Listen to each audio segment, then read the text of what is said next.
નમસ્કાર મિત્રો, આજના નવા એક વિડીયોમાં તમારું હાર્દિક સ્વાગત છે। જો તમે પણ આપણે યુટ્યુબ ચેનલમાં નવા હોય તો આજે જ આપણી યુટ્યુબ ચેનલને સબસ્ક્રાઈબ કરો, લાઈક કરો અને શેર કરો, જેથી કરીને તમને આવનારી માહિતી મળતી રહે। તો મિત્રો ચાલો આપણે રાહ જોયા વગર આપણા વિડીયોને શરૂ કરીએ।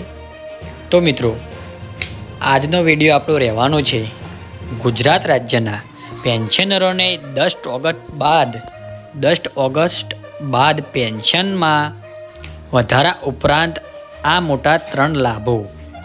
પેન્શનર મિત્રો, આ વિડીયો ખાસ જોવા લેવા અપીલ કે પેન્શનર મિત્રો, આ વિડીયો તમારા માટે ખૂબ જ ઉપયોગી રહેવાનું છે।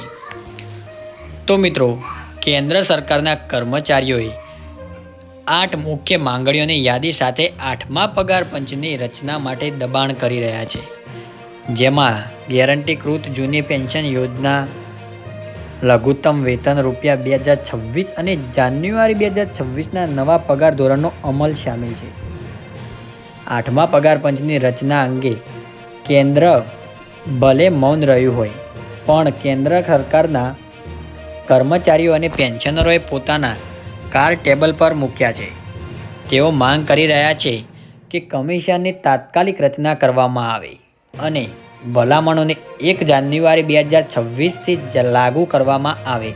આ ફક્ત નિયમિત પગાર વધારા વિશે નથી। કર્મચારીઓએ પણ આગ્રહ રાખી રહ્યા છે કે કોઈ પણ નવા કમિશનને પહેલા 7મા પગાર પંચમાંથી બાકી રહેલા પગારમાં રહેલી વિસંગતતાઓને સંબોધવી જોઈએ અને તેનું નિરાકરણ કરવું જોઈએ। આ માંગણીઓને સરકારી કર્મચારીઓમાં વધતી જતી અધીરાઈનો સંકેત આપે છે। આગળ વધીએ મિત્રો, લઘુત્તમ વેતન OPS ટોચના કર્મચારીઓ વિશેષ લિસ્ટ। માંગણીઓના કેન્દ્રમાં લઘુત્તમ વેતનમાં નોંધપાત્ર વધારો છે।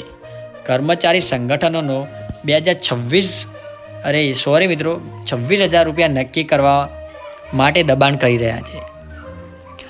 આ એક નોંધપાત્ર ઉછાળો છે અને બીજી મુખ્ય માંગ સાથે જોડાયેલો છે।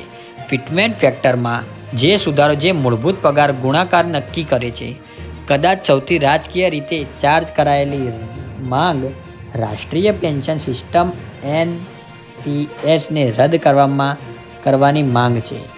તેનો બદલે કર્મચારીઓએ બધા માટે ગેરંટીકૃત જૂની પેન્શન યોજના OPSની માંગ કરી રહ્યા છે, જે એક ગરમ બટનનો મુદ્દો છે જે ઘણા રાજ્યોમાં ચર્ચામાં આવ્યો છે।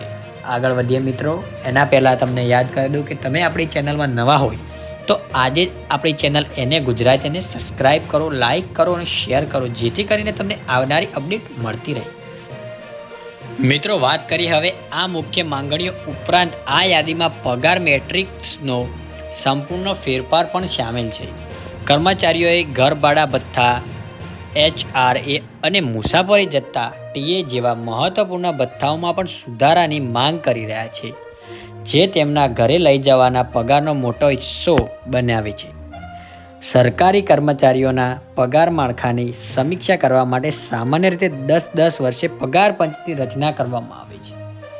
2016માં 7મા પગાર પંચની ભલામણો થયા પછી સમય 2026 આગળ વધી રહ્યો છે, જે લાખો કર્મચારીઓ અને પેન્શનરો મિત્રો માટે આ માંગણીઓ વધુને વધુ તકાદી બને છે।